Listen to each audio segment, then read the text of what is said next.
হঠাৎ করে একটা জিনিস চোখে পড়লো। আমি আমার অ্যাকাউন্ট স্ট্যাটাসে যখন গেলাম তখন দেখতে পেলাম যে রেস্ট্রিকশন দিয়েছে আমার অ্যাকাউন্টে। এইখানটায় আমার আইডেন্টি ট্রাই করার জন্য আমি এখানে ভোটার আইডি কার্ড দিয়েছিলাম, আমার ন্যাশনাল আইডি কার্ড। তারপরও আমার এখানে একটা প্রবলেম বা একটা ইরোর এসেছে। আমি অনেক ইউটিউব করলাম এবং ঘাটাঘাটি করলাম। এখানে একটাই সলিউশন দেখছি, যা সেটা হলো তাদেরকে ডাইরেক্ট মেসেজ করা। তো তাদেরকে ডাইরেক্ট মেসেজ বা মেইল করতে হবে আমাদেরকে। মেইল করার জন্য সাপোর্টে যাব।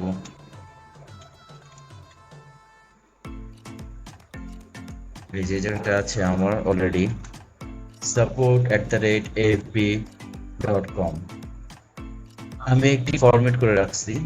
এখানে যদি আমি ফরম্যাটটা নিয়ে নিই, যে কোন বিষয়ের জন্য আমি তাদেরকে মেইল করছি এবং আমার প্রবলেমটা কি, আমি এই পুরোটাই কপি করে নিচ্ছি, এখানে পেস্ট করে দিলাম। ওকে, এখানে পেস্ট হয়নি, আবার আমরা একটু কপি করে নেব।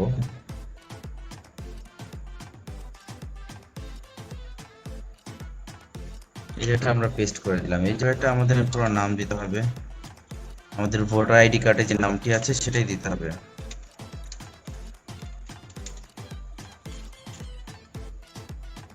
আমাদের ফোন নম্বর দিয়ে দিতে হবে,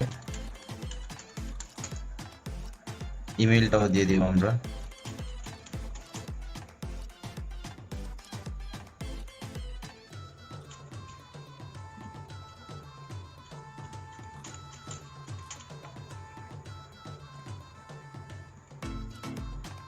ওকে, অ্যাটাচ এনআইডি and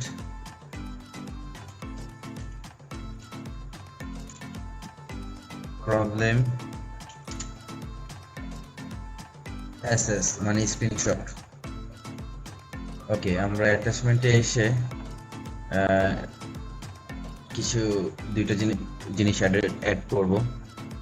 আমরা অ্যাটাচমেন্টে এসে দুইটা জিনিস অ্যাড করব, একটা হলো আমাদের ফেসবুকে যে জায়গাটি ইরর দেখাচ্ছে সেটার স্ক্রিনশট এবং আমাদের voter ID card.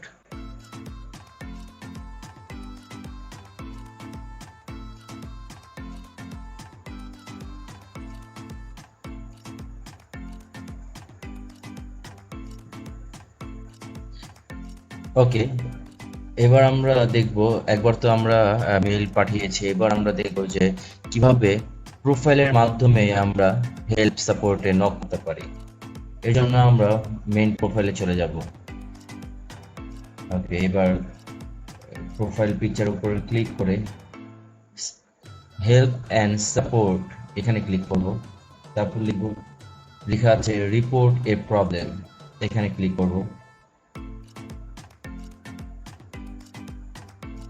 Help us program include report. Okay, এখানে আমাদের প্রোফাইলটা দিতে হবে, যে আমাদের প্রোফাইলের প্রবলেম হচ্ছে, এটা খুঁজে বের করবো আমরা।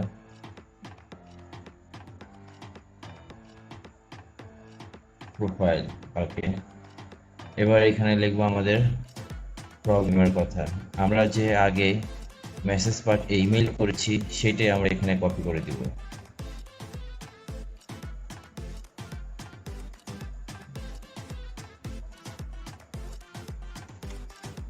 ওকে, সাবজেক্টটাও দিয়ে নিব আমরা।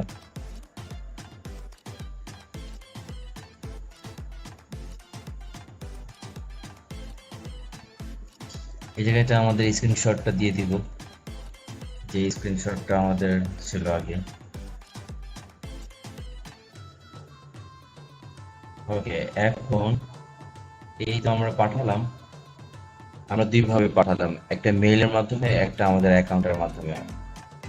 এবং আমরা 48 ঘন্টা অপেক্ষা করব। তারপর আমাদের কোনো মেইল আসলে অবশ্যই আমি এই মেইলটা শেয়ার করবো আপনাদের সাথে, এবং এই প্রবলেমটা কি আমার সলিউশন হয়েছে কিনা এটাও শেয়ার করব।